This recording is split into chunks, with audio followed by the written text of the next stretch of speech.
One of my favorite verses in the entire Bible is 2 Corinthians chapter 5 verse 17.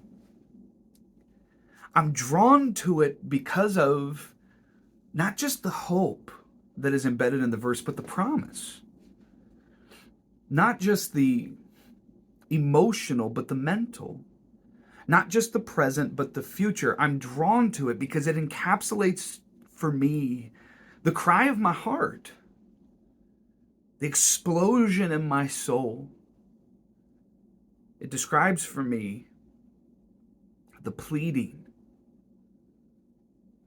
present in most of my prayers and my relationship with God. 2 Corinthians chapter 5 verse 17 says this. Therefore, if anyone is in Christ, if anyone is in Christ, the new creation has come. The old has gone and the new is here. I love that verse. If anyone is in Christ, the new creation has come. Here's the problem. I love that verse, but a lot of the times I struggle if it's true. I was baptized July 12th, 1991. I gave my life to Jesus as a 9-year-old, and I meant it. Wholeheartedly. I remember it vividly. I remember even the decision leading up to it, and I remember it was something that I've returned back to over and over and over again as the moment when I bowed my knee to Jesus and my faith began not only to just become my own, but the seed began to break open and start to grow so that 20, 30 years later, fruit can start being birthed from what was once a seedling of the faith. I knew that I was in Christ. And yet it's hard for me to look into the mirror and with a straight face say, that's new creation. To look into my past, not even just 20, 30 years ago, but the past evening, and be able to say the old is gone, the new is here. I didn't sleep well last night.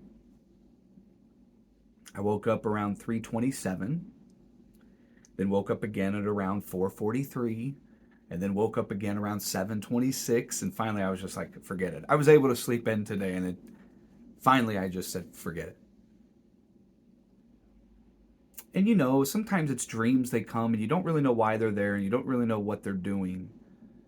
But when I woke up around 7:26, 7:27 this morning, I knew exactly what the issue was. The issue was the night before, I harshly rebuked my third child, Maddox. We have this system of video games that he struggles at times to stay within. We allow a certain amount of time, and I was convinced he had gone over the time. And I came down on him hard. Him and I had spent the night before talking 4 or 5 hours, good conversation just about life, about what it means to be an adult. And I even referenced that conversation and said, I do not see you embracing what we did. I see you embracing a video game. And halfway through, my thought was, are you assuming you know more about this situation than what you do, or are you positive you know he has crossed a line? And instead of pausing in that moment, I doubled down and went at him harder. And I could see it on his face that he felt like he was being disciplined unfairly. But I didn't stop. Instead, I went forward with my assumed knowledge, gave him corresponding consequences, and then we went to bed. And the very next morning, this morning. At 7:26, 7:27, I went out to the living room, and he just happened to be getting ready to go to weights that morning already. And I went into there and I just said, "Hey, buddy, I was wrong.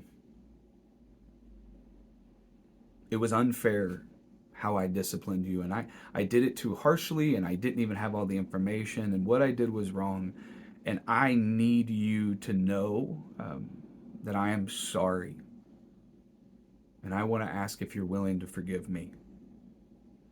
And I'll tell you what, in that moment, and many others like it, some bigger, some smaller, it's hard for me to say that the old is gone and the new is here. It's hard for me to believe that the new creation has come, because what it feels like more than anything is that I failed yet again. Another morning, another failure. And then I'm reminded of Jesus's narrative. You see, whenever it comes to a new creation in the story of Jesus, to the empty tomb in the story of Jesus, yes, it is miraculous. Yes, it is something to be celebrated. Yes, it is something to be excited about. And yet, the empty tomb never comes without a cross, without things needing to die, without sins needing to be put out into the open, and for confession to bleed into forgiveness. Resurrection, a new creation, doesn't come without a crucifixion, without a cross. And that's not just true for Jesus' story, it's true for my own. I love this verse. Therefore, if anyone is in Christ, the new creation has come. The old has gone, the new is here. I love the verse because it contains hope. I love the verse because it contains a promise. I love the verse because it also contains a challenge. And here's my challenge for you this week. In order to receive this new creation, what in you needs to be crucified?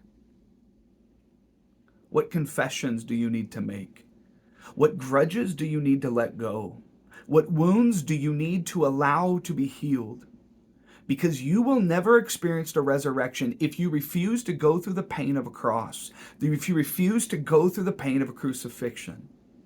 And yet, when like Christ we pick up our cross and begin to walk, it'll become ever more clear that the old is gone and the new is here. I love you guys. Have a good week.